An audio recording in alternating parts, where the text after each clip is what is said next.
Hello नमस्कार दोस्तों, आप सभी का हमारे YouTube channel today current information पर स्वागत है। साथियों, आज के सेशन में क्लास 12th विषय इतिहास बोर्ड द्वारा जारी मॉडल प्रश्न पत्र मॉडल पेपर नंबर फर्स्ट हम हल करने वाले हैं। तो साथियों, क्लास 12th के जितने भी साथीगण हैं वो इस चैनल से जरूर जुड़ जाएं। और आपकी जो डेस्क वर्क आती है, डेस्क वर्क के अंदर साथियों 9 मॉडल पेपर आते हैं। कितने आते हैं? 9 मॉडल पेपर डेस्क वर्क के अंदर आते हैं और 9 के 9 मॉडल पेपर इस चैनल के माध्यम से हल करवाए जाएंगे। वीडियो भी मिलेगा और उसकी पीडीएफ मिलेगी। और पीडीएफ आपको कहाँ मिलेगी? हमारा एक ग्रुप बनाया गया है क्लास 6 से लेकर के 12 तक का, जिसके अंदर क्लास 6 से 12 के सभी विद्यार्थी इंक्लूड है। और अभी तक आपने वह ज्वाइन नहीं किया तो ज्वाइन जरूर कीजिए। उसका लिंक डिस्क्रिप्शन के अंदर है या चैनल के अबाउट में जाकर देखोगे तो आरबीएससी क्लास 6 से 12 ग्रुप लिखा हुआ है, टेलीग्राम ग्रुप है, उसे आप ज्वाइन जरूर कर लेना। और इसी के साथ अभी तक आपने हमारे चैनल को सब्सक्राइब नहीं किया तो सब्सक्राइब जरूर कर लीजिए। साथियों, मैंने हर एक विषय का ब्लूप्रिंट समझा दिया गया विस्तार से। अब हम आपके संजीव डैश वर्क हल करने वाले हैं। तो डैश वर्क को भी आपको लेकर आने की ज़रूरत नहीं है, क्योंकि एक डैश वर्क के 100 रुपये लगते हैं। अगर 5 लाओगे तो 500 रुपये लगेंगे।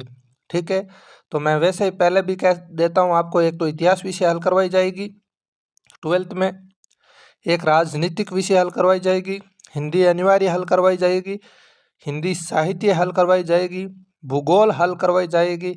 ये 5 विषय है जो मैं हल करवाने वाला हूँ संजीव डैश के हर एक मॉडल पेपर। ठीक है, तो समय पर वीडियो अपलोड होते रहेंगे, आपको जल्दीबाजी नहीं करना है।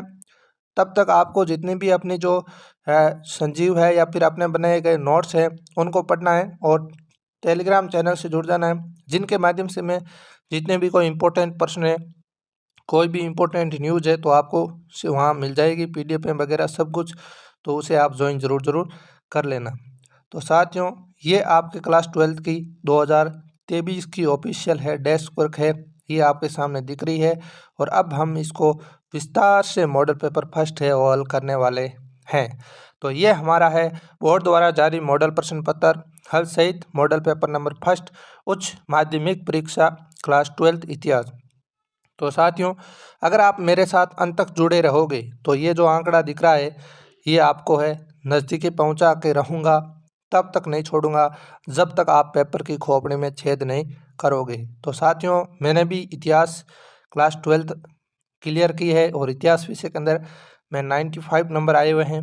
तो आपको भी कुछ एक्सपीरियंस शेयर करूंगा बोर्ड के अंदर कैसे लिखा जाता है, किस प्रकार से बोर्ड के जो टॉपर विद्यार्थी है वो लिखते हैं और आपको किस प्रकार से किस रणनीति से है वो तैयारी करना है।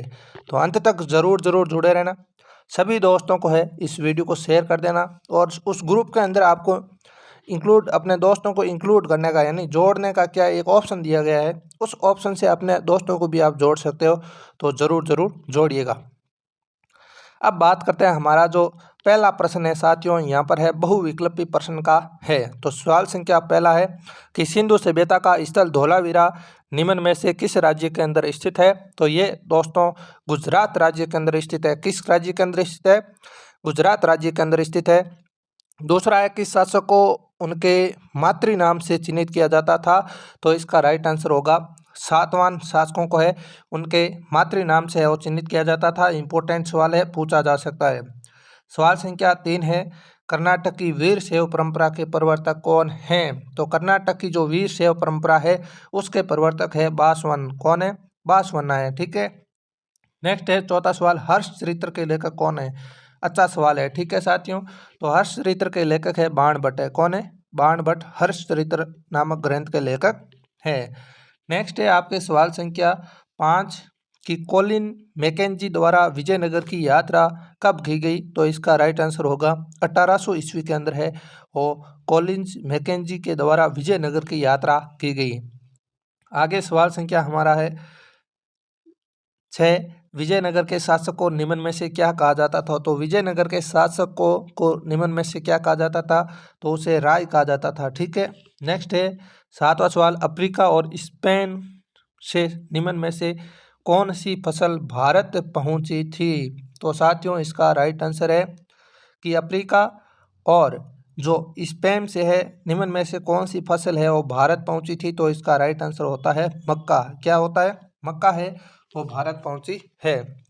मुगल काल का रज रजमनामा किस भारतीय ग्रंथ का अनुवाद है? तो इसका राइट आंसर है साथियों, आगे के टॉपिक पर है वो मैं बता देता हूँ। तो इसका सही आंसर होगा महाभारत का अनुवाद है। मुगल काल का जो रजमनामा ग्रंथ है वो किस भारतीय ग्रंथ का अनुवादक है? तो ये आपका महाभारत का अनुवादक है। नेक्स्ट बात करता हूँ मैं सवाल संख्या 9 की। 1857 की आंदोलन में झांसी का नेतृत्व किसने किया था? तो सभी को पता है, रानी लक्ष्मीबाई ने किया था। नेक्स्ट है 10वां सवाल। 1947 के विभाजन के समय निम्न में से कौन सा एक शब्द व्यक्त नहीं किया गया? तो इसका साथियों राइट आंसर होगा 10वां के अंदर आपका जो विद्रोह है वो है शब्द है वो व्यक्त नहीं किया गया। ठीक है। नेक्स्ट है आपके संविधान सभा के अध्यक्ष कौन है? तो आप सभी को पता होगा संविधान सभा के अध्यक्ष कौन है? डॉक्टर राजेंद्र प्रसाद है। सवाल संख्या 12। भारतीय संविधान सभा के सामने उद्देश्य प्रस्ताव प्रस्तुत किया था किसने? पंडित जवाहरलाल नेहरू ने। किसने किया? पंडित जवाहरलाल नेहरू ने। नेक्स्ट है दूसरा सवाल, रिक्त स्थानों की पूर्ति कीजिए। और पहला रिक्त स्थान है हमारे सामने, ईस्ट इंडिया कंपनी के एक अधिकारी जेम्स प्रिंसेप ने ब्राह्मी और खरोष्टी लिपियों का अर्थ निकाला था। यानी ब्राह्मी और खरोष्टी लिपियों को पढ़ने वाला प्रथम विद्वान की बात करते हैं तो आपका जेम्स प्रिंसेप है। कौन है? James Prinsep. सवाल इसके अंदर दूसरा रिक्त स्थान है हमारा, कबीर ग्रंथावली का संबंध राजस्थान के दादूपंथियों से है। किससे? जो कबीर ग्रंथावली है उनका जो संबंध है राजस्थान के दादूपंथियों से है। नेक्स्ट है तीसरा, भारत में रेलवे की शुरुआत सन 1853 ईस्वी से की गई है। ठीक है। नेक्स्ट है चौथा, यहाँ पर है महात्मा गांधी दक्षिण अफ्रीका से भारत है और 1915 ईस्वी के अंदर लौटे हैं। कब लौटे? 1915 ईस्वी के अंदर लौटे। और अंतिम सवाल है इसमें, ब्रिटिश काल में प्रांतीय संसदों के गठन के लिए 1937 ईस्वी में पहली बार चुनाव है वो करवाए गए। कब करवाए गए? 1937 ईस्वी में। अब अति लघुत्रात्मक वन लाइनर प्रश्न है हमारे सामने। पहला सवाल है, आज के स्विमिंग पूल हमें हड़प्पा सभ्यता की किस संरचना की याद दिलाते हैं? तो इसका साथियों राइट आंसर होगा, ये हमें हड़प्पा सभ्यता के मोहनजोदड़ो नगर की बड़ी स्थापत्यों में शामिल विशाल स्नानागार की याद दिलाते हैं। साथियों प्रश्न को थोड़ा घुमा दिया गया है जिसे हमारा जो मेंटली इतनी हम सोच नहीं पाते हैं कि ये प्रश्न आखिर पूछना क्या चाह रहा है, लेकिन आपको मेरे साथ अंत तक जुड़े रहना। हर एक प्रश्न की है और न्यू आपको बता दूंगा कि आखिर बोर्ड के अंदर प्रश्नों को कैसे घुमा जाता है। थोड़ी सी भाषा चेंज करते हैं लेकिन थोड़ी सी भाषा ही हमारे लिए महंगी पड़ जाती है। ठीक है, तो आपको डरना नहीं है, अच्छी मेहनत करना है। तो जो आज के जो स्विमिंग पूल है हमें हड़प्पा सभ्यता की किस संरचना को पूछे तो जो मोहनजोदड़ो नगर के अंदर बड़ी स्थापत्यों में जो विशाल स्नानागार बने गए हैं उनकी याद दिलाते हैं। दूसरा सवाल है, 1919 ईस्वी में महाभारत को समालोचनात्मक संस्करण तैयार करने हेतु किस विद्वान के नेतृत्व में परियोजना की शुरुआत हुई है? तो इसका राइट आंसर होगा कि प्रसिद्ध संस्कृत विद्वान वी.एस. सुकंथाकर के नेतृत्व में इस अत्यंत महत्वाकांक्षी परियोजना की शुरुआत हुई थी। तो इम्पोर्टेंट सवाल है, काफ़ी ठीक है, पूछा जा सकता है।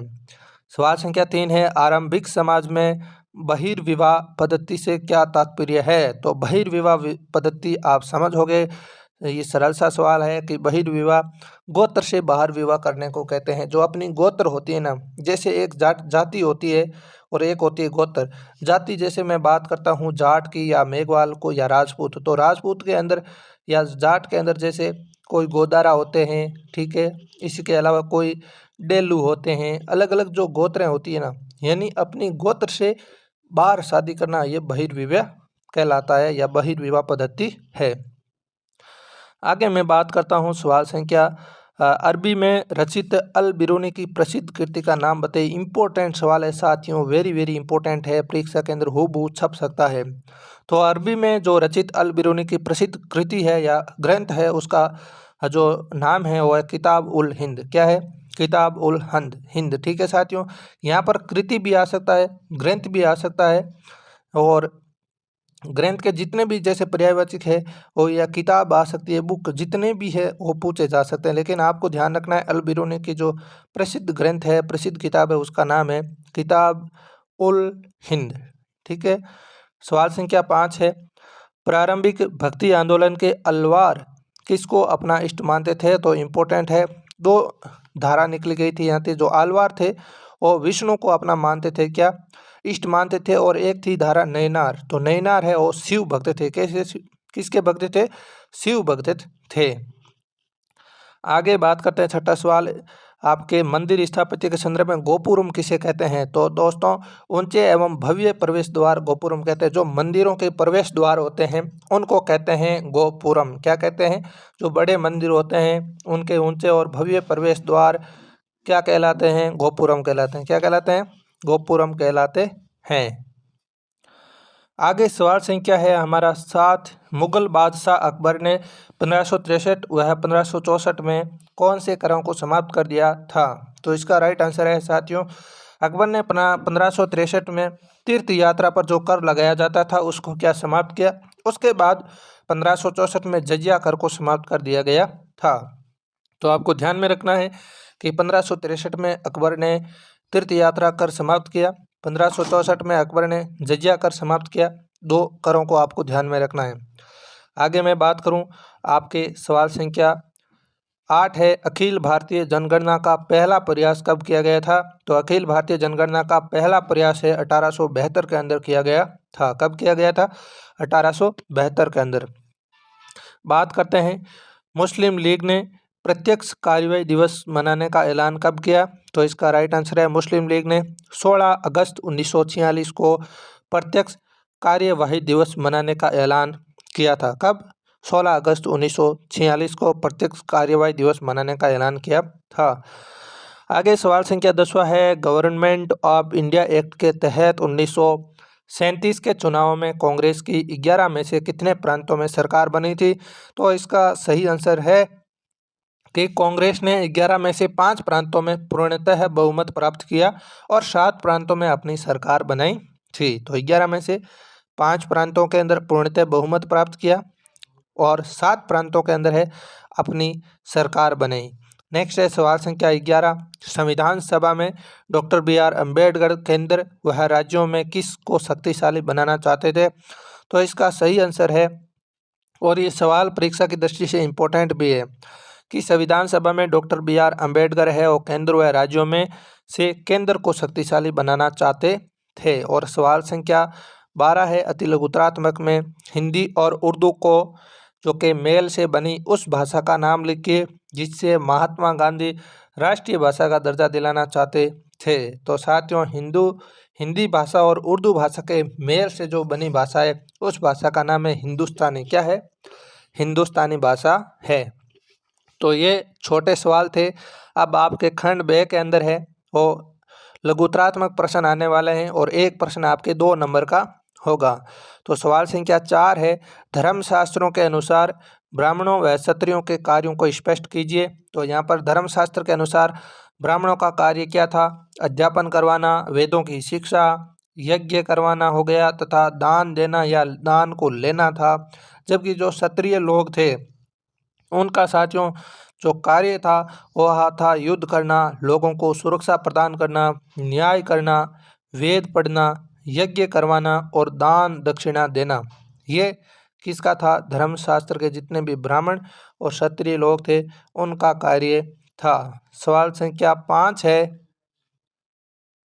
ईसा पूर्व प्रथम जो सहस्त्राब्दी में जीवन के रहस्यों को समझने के प्रयास करने वाले विश्व के 4 चिंतकों के नाम लिखिए। तो ईसा पूर्व प्रथम सहस्त्राब्दी में जीवन के रहस्यों को समझने के प्रयास करने में विश्व के 4 चिंतक है। एक तो है भारत के महावीर बुद्ध, ठीक है, और यूनान के सुकरात और ईरान के जरथुस्ट्र। तो इम्पोर्टेंट है, महावीर हो गए, बुद्ध हो गए महात्मा बुद्ध, यूनान के सुकरात और ईरान के जो महान चिंतक हुए हैं जरथुस्ट्र। इसका नाम याद आपको रखना है, परीक्षा के अंदर पूछा जा सकता है। अब बात करते हैं यहाँ पर आपके छठा सवाल है, महायान बौद्ध मत के विकास के बाद बौद्ध अवधारणा व व्यवहार में कौन से बदलाव नजर आए। तो यहाँ पर है, महायान बौद्ध मत के विकास के बाद महात्मा बुद्ध की कल्पना धीरे धीरे है वो बुद्धि मुक्तिदाता के रूप में है वो उभरने लगी। महायान बौद्ध मत के विकास के बाद महात्मा बुद्ध की कल्पना धीरे धीरे मुक्तिदाता के रूप में उभरने लगी। बोधिसत्व की अवधारणा भी पनपने लगी और बोधिसत्वों को परम करुणा में जीव माना गया, जो कि अपने सत्य कार्यों यानी सत्य कार्यों से पुण्य कमाते थे और अपने अर्जित पुण्य से दूसरों की सहायता करते थे। बुद्ध और बोधिसत्वों की मूर्तियों को पूजा महायान परंपरा का एक महत्वपूर्ण अंग बन गई थी। सातवां सवाल है, जैन दर्शन का अहिंसा का सिद्धांत आज कितना प्रासंगिक है और अपने विचार स्पष्ट कीजिए। तो साथियों, अहिंसा का मतलब होता है हिंसा न करना। तो जैन दर्शन के अनुसार अहिंसा का अर्थ क्या है। तो जैन दर्शन का अहिंसा का सिद्धांत आज भी पूर्णतः प्रासंगिक है। प्रासंगिक का होता है साथियों अर्थ कि उसका आज उपयोग हम किस प्रकार से कर रहे हैं। क्या आज जो उन्होंने उस टाइम में जो चीज़ बताई है, जो सिद्धांत बताया है, उसका वर्तमान टाइम के अंदर है वो किस प्रकार से रोल है। स्वरूप बदल गया है लेकिन उसका जो कहीं ना कहीं है वो नज़रिया सेम है। तो प्रासंगिक का मतलब ये होता है। देखो, तो जैन दर्शन का अहिंसा का सिद्धांत आज की पूर्णतः प्रासंगिक है, क्योंकि शांतिपूर्ण जीवन जीने का सभी प्राणियों को समान अधिकार है। अतः आपसी विश्वास एवं समानता का व्यवहार समाज में शांति एवं सद्भाव ला सकता है। जैन दर्शन पेड़ पौधों एवं कीट पतंगों का भी पोषण करते हैं, अतः यह पौधों एवं जानवरों के संरक्षण एवं परिस्थिति के संरक्षण हेतु भी आज अति प्रासंगिक है। ठीक है, तो जैन दर्शन में पहले का है कि आप मनुष्य है और विश्वास एवं समानता के व्यवहार से समाज में शांति सद्भाव ला सकता है। तो बिल्कुल उसी प्रकार से आज भी ऐसा ही हो रहा है। और जो कीट पतंगे के पोषण करता है, जैन दर्शन पेड़ पौधों हैं कीट पतंगों का भी पोषण करता है, अतः ये पौधे एवं जानवरों के संरक्षण परिस्थिति के संरक्षण में हेतु भी आज भी प्रासंगिक है। आज भी हर मनुष्य है पशु हो गए पौधे हो गए उनकी रक्षा करने के लिए लालायित रहता है। और अब सवाल संख्या 8 है हमारा कि इब्न बतूता, 2 मिनट साथियों, यहाँ पर है इब्न बतूता के अनुसार भारतीय डाक प्रणाली की 2 विशेषताएं लिखिए। तो इम्पोर्टेंट सवाल है ये। डाक प्रणाली में से व्यापारियों के लिए न केवल लंबी दूरी तक सूचना व उधार भेजना संभव था, बल्कि अल्प सूचना पर माल भेजना भी है वो संभव था। पहली विशेषता है कि जो डाक प्रणाली से व्यापारियों के लिए न केवल लंबी दूरी तक तय सूचना और उधार भेजना था संभव था, बल्कि जो अल्प सूचना होती है वो भी माल भेजने के लिए संभव है। अब बात है, डाक प्रणाली इतनी कुशल थी कि जहां सिंध से दिल्ली की यात्रा के 50 दिन लगते थे, वही सूचनाएं डाक प्रणाली द्वारा केवल 5 दिन में पहुंच जाती थी। तो ये इब्न बतूता द्वारा जो भारतीय डाक प्रणाली की में 2 प्रमुख विशेषताएं बताई है उनका यहाँ पर बताया गया है। साथियों, बोर्ड के अंदर वो आपको नंबर मिलेंगे ये इस प्रकार से। आपको 2 पूछी है तो 2 के अंदर क्या करना है, यहाँ पर 1 लिखी है तो 1 ही नंबर मिलेगा, अगर 2 विशेषता लिखी है तो 2 नंबर मिलेंगे। इस प्रकार से थोड़ा आप ध्यान रखना। 9वां सवाल है, बर्नियर की पूर्व और पश्चिम की तुलना से आप किससे कितने सहमत हैं, संक्षेप में लिखिए। तो बर्नियर ने भारत में जो कुछ भी देखा उसकी जो तुलना है यूरोपीय स्थिति से की है। वह यूरोपीय संस्कृति की श्रेष्ठता पर प्रबल समर्थक था, अतः उसने लगभग प्रत्येक दृष्टांत से भारत की कमतर बताया, और परंतु बर्नियर की तुलना से पूर्णतः सहमत नहीं हुआ जा सकता है, क्योंकि जिस समय वह भारत आया था उस समय यहाँ सम्राट शाहजहाँ का सुव्यवस्थित शासन था और भारतीय स्थिति दयनीय नहीं थी। बर्नियर ने भारतीय स्थिति को दयनीय बताया था, लेकिन उस समय भारत के अंदर सुव्यवस्थित तरीके से शासन का संचालन हो रहा था। भारत के सम्राट थे कौन, शाहजहाँ। तो थोड़ा सा आपको इस विस्तार से भी लिख सकते हैं, लेकिन आपको शब्द सीमा की भी ध्यान रखना है। आगे सवाल संख्या, विजयनगर साम्राज्य की किलेबंदी को संक्षेप में उल्लेख कीजिए। तो इसका राइट आंसर होगा विजयनगर के एक विशाल किलेबंदी थी। विजयनगर की एक विशाल किलेबंदी थी। इसमें न केवल शहर को बल्कि कृषि में प्रयुक्त आसपास के क्षेत्र या जंगलों को भी घेरा गया था। ठीक है। और इस किलेबंद को 3 घेरा बनाया गया था। पहली किलेबंदी में जुटे हुए खेतों की, दूसरे किलेबंदी से नगरीय केंद्र के आंतरिक भाग को, और तीसरी जो किलेबंदी है उसमें शासकीय केंद्रों को घेरा गया था। ठीक है, काफी अच्छा सवाल है, एग्जाम के अंदर पूछा जा सकता है। अब मैं बात करता हूँ यहाँ पर हमारे सवाल संख्या है आपके 11, मुगल कालीन कृषि समाज में महिलाएं कौन कौन सी भूमिका अदा करती थी। जो मुगल कालीन कृषि समाज में जो महिलाएं हैं वो क्या क्या भूमिका है अदा करती थी उसके बारे में बताना है। तो साथियों, मुगल कालीन कृषि समाज में महिलाओं की भूमिका, तो महिलाएं बुआई करना, निराई करना, कटाई के साथ साथ साथ पकी हुई फसलों को से दाना निकालने का कार्य भी करती थी। ठीक है, फिर सूत काटना हो गया, बर्तन बनाने की, मिट्टी को साफ करना, गूंथना, कपड़ों की कढ़ाई जैसे दस्तकारी के कार्य भी महिलाएं करती थी। पुरानी जो महिलाएं हैं हमारी, आपके दादी जी है या परदादी जी है, तो उनसे पूछना कि आप क्या क्या काम करते थे। अब तो वर्तमान में बहुत सारी मशीनें आ चुकी है, मशीनीकरण हो चुका है, लेकिन आपके जितने भी दादी जी है या परदादी जी है, तो हमसे 100 साल पहले वो किस प्रकार से अपना काम करते थे, उनसे आप पूछना, उनसे आप रूबरू होना, वो आपको क्या बताने वाले हैं। बहुत सारा अंतर है। ठीक है ना साथियों। पहले वो पानी है वो मतलब कुएं से है आपके हैं वो मटके भर, बड़े बड़े मटके होते थे, भर कर लाते थे, और आज के मोटर आ गई है, तो ये मशीनीकरण हुआ कि नहीं हुआ। तो इस प्रकार से बहुत बड़ा अंतर हो गया है। अब मैं बात करता हूँ, 12वां सवाल है, मुगल कालीन खुद काश्त और पाही काश्त किसानों में अंतर स्पष्ट कीजिए। तो मुगल काल में 2 तरह के किसान होते थे, एक तो है खुद काश्त और एक होता है पाई काश्त। तो खुद काश्त वह किसान है जिसके पास अपनी ज़मीन होती है और वह अपने गांव में ही रहकर खेती करते हैं। खुद काश्त का मतलब होता है जिस किसान के पास अपनी ज़मीन होती है और वह अपने गांव में ही रहकर खेती करते हैं, वह तो है खुद काश्त। और पाई काश्त कौन है? पाई काश्त वह किसान होते हैं जो दूसरे गांवों में ठेके पर खेती करते हैं। ठीक है, और किसान अकाल में, भूखमरी जैसी आर्थिक परेशानी के कारण पाई काश्त बनते हैं। पाई काश्त का मतलब साथियों, अगर आप मारवाड़ से आते हैं तो आप मारवाड़ के अंदर यही कहा जाता है कर्सा रहना। ठीक है, तो कर्सा रहना है पाई काश्त है। ठीक है, जमीन दूसरे की है, जो फसल है वो अपनी, जो पाई काश्त वाला जो यानी कर्सा रहता है वो अपनी मेहनत से सब कुछ पूरी फसल को है वो बुआई करना, फिर उसके अंदर निराई कुड़ाई करना, सब कुछ अपनी मेहनत से करता है। फिर जो अनाज होता है उसका है वो 70-30 से क्या कर लेता है, बंटवारा कर लेता है। ठीक है, तो ये इस प्रकार से जो मेहनत करेगा उसको तो 70 रुपये मिल जाएंगे, और जो जिसका खेत है उसको 30 रुपये हम अपनी मेहनत के द्वारा घर बैठे ही देने होंगे। तो ये इस प्रकार से चलता रहता है।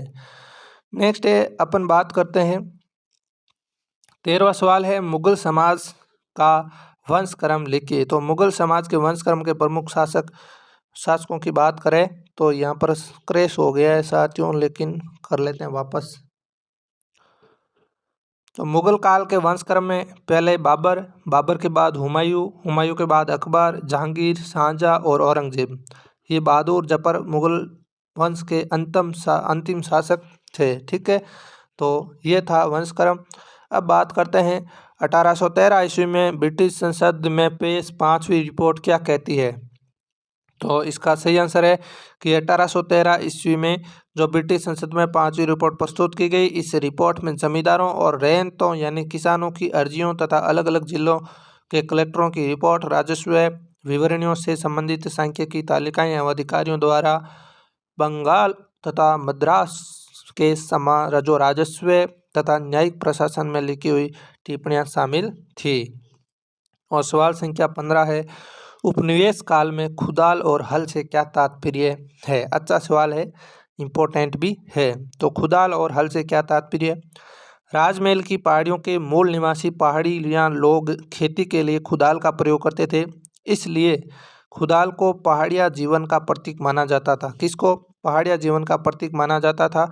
और आगे चलकर राजमहल की पहाड़ियों में संतालों के आगमन हुआ और जिन्होंने हल जोतकर जो आपके स्थायी खेती करना प्रारंभ कर दिया था। इसे हल को है संतालों का शक्ति का प्रतीक माना जाता है। साथियों, इम्पोर्टेंट सवाल है, स्टार लगा लीजिए। प्रश्न पूछा जा सकता है। तो अच्छा है, जो आपका खुदाल है वो पहाड़िया जीवन का प्रतीक है और जो हल है वो संतालों की शक्ति का प्रतीक है।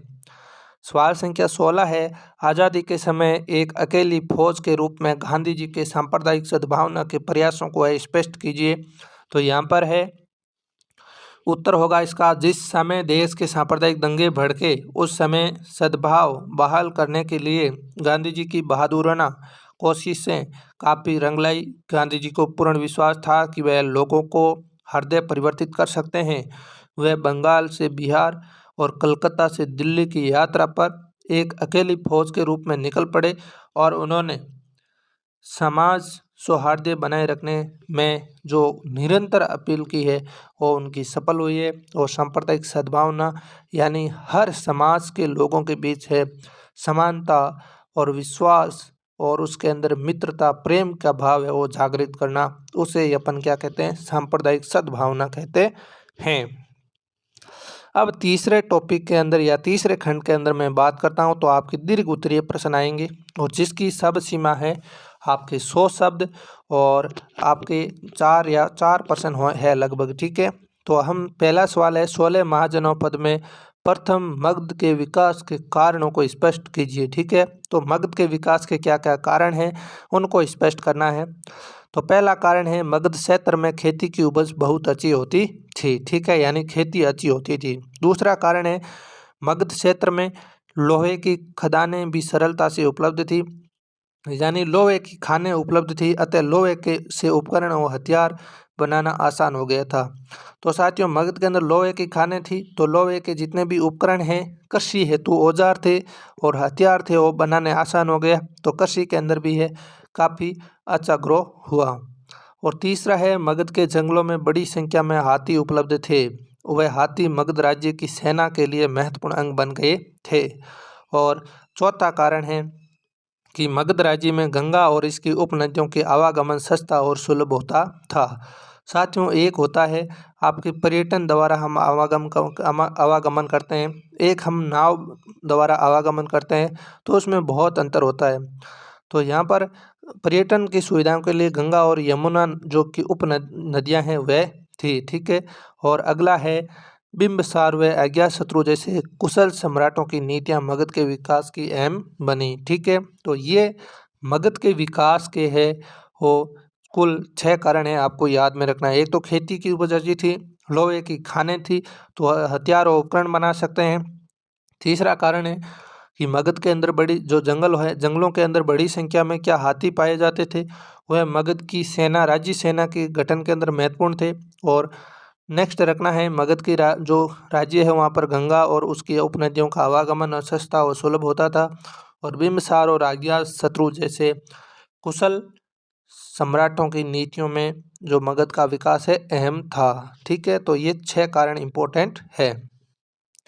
आगे है आप कबीरदास, आज भी उन लोगों के लिए प्रेरणा स्रोत है जो सत्य की खोज में रूढ़िवादी धार्मिक सामाजिक संस्थानों विचारों और व्यवहारों को प्रश्नवाचक चिन्ह दृष्टि से देखते हैं। विश्लेषण कीजिए। तो इसका सही आंसर होगा भारत मध्यकालीन युग से आधुनिक युग में आ चुका है, लेकिन धर्म जाति व पंथ के भेदभाव की जंजीरों में आज भी जकड़ा हुआ है। धर्म एवं जाति के नाम पर अभी भी कुछ लोग अलगाव की बातें करते हैं और अपनी कुटिल नीति में सफल भी होते हैं। और ऐसी स्थिति में अगर कोई व्यक्ति भेदभाव संकीर्णताओं का विरोध करता है और वास्तविक तथ्यों का उजागर करता है तो आपके अनायास ही जनमानस की कवि कबीर और उनकी सीख स्मरण हो जाती है, क्योंकि कबीर ने हमेशा समाज के विघटनकारी तत्वों का तेज प्रहार किया। कबीरदास जी सत्य खोज करने वालों के लिए आज भी प्रेरणा स्रोत है। तो ये कबीरदास जी के बारे में आप कुछ भी लिख सकते हो, बहुत सारा आपने पढ़ा भी है। अब है सवाल संख्या 19, 1857 के विद्रोह को कुचलने के लिए अंग्रेजों ने क्या कदम उठाए। तो साथियों, पहला कदम था कि अंग्रेजों को दमन करने के लिए कई नए कानून है वो पारित किए गए थे। ठीक है, विद्रोह का दमन करने के लिए अंग्रेजों ने क्या किए, कई नए कानून पारित किए। दूसरा है पूरे उत्तर भारत में मार्शल लॉ लागू कर दिया गया था। फौजी अफसरों के अतिरिक्त आम अंग्रेजों को भी विद्रोहियों को सजा देने का अधिकार दिया गया था और विद्रोहियों की एक ही सजा थी, सजाए मौत। सजाए मौत। मार्शल लॉ का अर्थ होता है जो आपकी, जैसे हमारे वर्तमान में पुलिस है, पुलिस कानून कार्रवाई करती है, रिपोर्ट जांच करती है। अगर पुलिस के साथ साथ आम जनता है उसको भी अगर हम पुलिस का जैसा स्वयं अधिकार दे देते हैं तो ये एक मार्शल लॉ हो गया। ठीक है, आम आदमी उसका क्या कर सकता है, उस कानून का उपयोग कर सकता है। तो उस टाइम के अंदर आपके क्या क्या उत्तर भारत के अंदर है, और ब्रिटिश सरकार ने फौजी अफसरों के अतिरिक्त आम जो अंग्रेज थे उनको भी विद्रोहियों को सजा देने का क्या अधिकार दे दिया था। और विद्रोहियों की एक ही सजा थी, आम सजाए मौत, यानी सीधा ही मौत के घाट उतारना। तीसरा था जनता के दहशत फैलाने के लिए विद्रोहियों के सरेआम फांसी पर लटकाया गया और तोपों से मुंह से बांध कर उड़ा दिया गया था। और चौथा है ब्रिटेन से नई सैनिक टुकड़ियां भी मंगाई गई। और पांचवा है स्वामी भक्त जमींदारों को पुरस्कृत किया और आपके विद्रोही जमींदारों को जमीनों से बेदखल किया गया था। तो ये 1857 के विद्रोह को कुचलने के लिए अंग्रेजों ने कदम उठाए थे। सवाल संख्या 20 है औपनिवेशिक शहरों के रिकॉर्ड संभाल कर क्यों रखे जाते थे। तो औपनिवेशिक शहरों के निम्न कारणों से रिकॉर्ड से वो संभाल कर रखे जाते थे। पहला कारण है कि शहर की आबादी जानने के लिए उसका रिकॉर्ड रखा जाता था और शहरों तथा ग्रामीण जनसंख्या का प्रतिशत जानने में ये रिकॉर्ड उपयोगी था। दूसरा है शहर की चारित्रिक विशेषताओं के अन्वेषण के समय रिकॉर्ड्स का प्रयोग किया जाता था। और आगे है तीसरा यहाँ पर है कि शहरों में यातायात, व्यापारिक गतिविधियां, सफाई, परिवहन, प्रशासनिक कार्यालयों की आवश्यकताओं को जानने और समझने और उनमें आवश्यकता अनुसार कार्य करने के लिए नागरिकों की मृत्यु दर तथा बीमारियों का पता लगाने के लिए रिकॉर्ड्स का सहायक होते थे। नेक्स्ट है शहरों में मूलभूत सुविधाओं का उपलब्ध कराने और शहरों के विकास की योजना बनाने के लिए रिकॉर्ड्स उपयोगी है। तो ये थे 19 सवाल। अब हमारे हैं वो खंड दे आता है और दे के अंदर निम्नात्मक प्रश्न है जिसकी शब्द सीमा है आपके 250। ठीक है, तो ये शब्द सीमा रहने वाली है। तो यहाँ पर हमारे पास कितने हैं, काफ़ी प्रश्न हैं और रहने वाले हैं। तो ये जितने भी बड़े प्रश्न हैं वो आप PDF के माध्यम से देख लेना, क्योंकि आपको PDF उपलब्ध करा दी जाएगी। तो PDF से इसको समझ लेना, वो आपको PDF मिल जाएगी। और हमारा जो 23वां सवाल है, ये सवाल इसके अंदर कौशाम्बी वगैरह मानचित्र दिए गए हैं, तो इसको भी आसानी से आप समझ भी लेना और मैं भी समझा देता हूँ।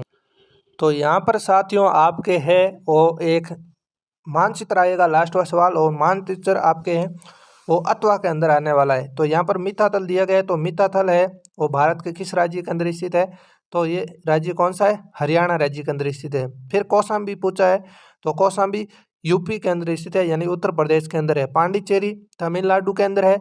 खेड़ा गुजरात राज्य के अंदर स्थित है। पूर्णा है वो महाराष्ट्र राज्य के अंदर स्थित है। तो इस प्रकार से आपको राज्य याद रखना है।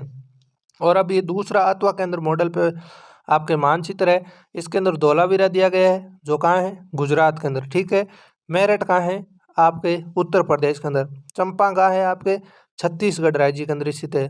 बारदौली पूछे तो गुजरात के अंदर, और सोलापुर पूछे तो महाराष्ट्र के अंदर स्थित है। तो इस प्रकार से ये जो इतिहास विषय का पहला मॉडल पेपर हमने कंप्लीट कर लिया है। ये साथियों आपको कैसा लगा है, अगर अच्छा लगा है तो इस वीडियो को लाइक कीजिए, अपने दोस्तों तक इसको शेयर कीजिए, और अभी तक आपने चैनल को सब्सक्राइब नहीं किया है तो सब्सक्राइब जरूर कर लीजिए। इसके 9 मॉडल पेपर मैं हल करवाऊंगा पूरे के पूरे, और आपको उसको PDF भी मिलेगी, और आप अच्छी तरीके से मेहनत करना। ठीक है, किसी भी प्रकार की डेस्क वर्क लाने की ज़रूरत नहीं है, मेहनत अच्छी से अच्छी करना। तो साथियों आज के लिए इतना ही, मिलते हैं अगले सेशन में, तब तक के लिए धन्यवाद। जय हिंद, जय भारत।